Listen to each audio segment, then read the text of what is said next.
كما حكمة بدني كما أقوم بدني لكن سيدي أم كسو كالكورني يا كالدون يكسبيرينس جانا أنا سيدا dadku wada yaqaanaan xasan sheekh maxamuud la yiraa aabahayna wadaada oo ganacsadaha u ahaa hooyadayna hooyo guri joog ay ahayd aabahay wuxuu dhintay 12 sano anoo jira waxaan ku dhashay magaalada Jalalaqsi ee gobolka Hiiraan 1955 hooyaday soo kurisay aniga magaalada Muqdisho ku dhashay wadaniina oo SYL ka wada tirsanaa hooyaday SYL waxay ahayd gabdhihii dahab ku iibinayay aabahayna wuxuu xirnaa 10 sano Talyaani lagu xukumay xabsi daayin kadibna 10 sano laga dhigay wuxuuna soo baxay xabsi ka soo baxay 60kii waxaan ku soo koray guri aan qabiilka looga hadlin waalidiinta qaarkood aniga Allah u naxariiso hooyadan xasuustaa marmarka qaarkood markay dhar ii gadayso saaxiibadayna waa ila gadi jirtay aad iyo aad yani meeshii aniga mesela surwaal shaati la iibinayo laba shaati aniga saaxiibkay iyadoo naloo iibiyay oo hooyada inoo iibisaan xasuustaa maadaama labadeena ay laba surwaal laba shaati noo iibi karin halihii aniga in loo kala baray ninkaas saaxiibkay oo ahay oo guriga ila imaan jiray oo aan isla soo jirnay marka waxaan ilaahay aan aad ugu faraxsanahay إلا أن سوق جاري سديت وانصر أو تضويت وانصر إن قبل كي يحتى أقول محايا لبيئة أنا قصور كوري وهي بيئة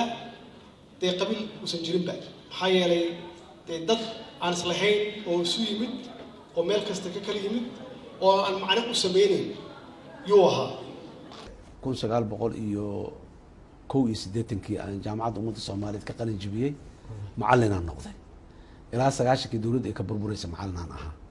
burburkii markuu dhacay kadibna dadkii u istaagay bal inay tacliintii soo nooleeyaan haddana ka mid ahaa ilaa aan campaignkii doorashada iyo madaxweynenimada aan ka soo galayay oo aan u istaagay madaxweynimadana macallinaan ahaa inkastoo dhalinyaro badan ay arkaan nin dhalinyaro ah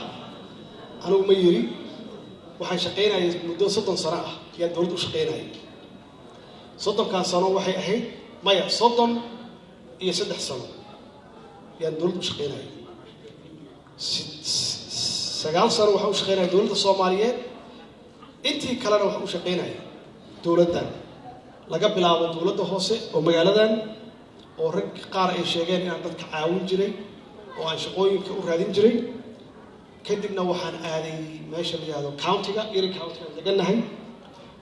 مركي اللي مجعابه كهرنا وحوش شقينا ستيتك مركي يعني سوء عزلنا ستيتك يعني دي بقول صار نقطة intaas waxaan arkay marka sida uu shaqeeyaa ilaa qofka ka fiican waxba laga bartaa markaan go'aansaday inaan siyaasadda galo anigu siyaasaddan galaya yaa nin saaxiib yimid inuu nin fiican tahay Soomaaliyana maanta dadka fiican waa ku yiri waa degdegaysaay mad xoogaa u kaadisid sax marka hal su'aalaan weydiyo waxaan haddii aad ii sheegto waqtiga ay ku habboon tahay oo aan hadda ahayn meeqa sano kale aan sii sugaa si waqtiga u habboon loo gaaro sanad kale laba kale 10 kale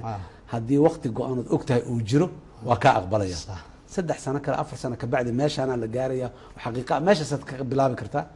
laakiin haddii aan waa weydi marka wuxuu dhahay ma garanayo dhahay waqti ay ku habboon tahay deen waqti aan waa inuu bariyay aan la ogeyn ma sugi kartid marka meel uma fadhiyi kartid waqti inuu imaanayo in kale aan la ogeyn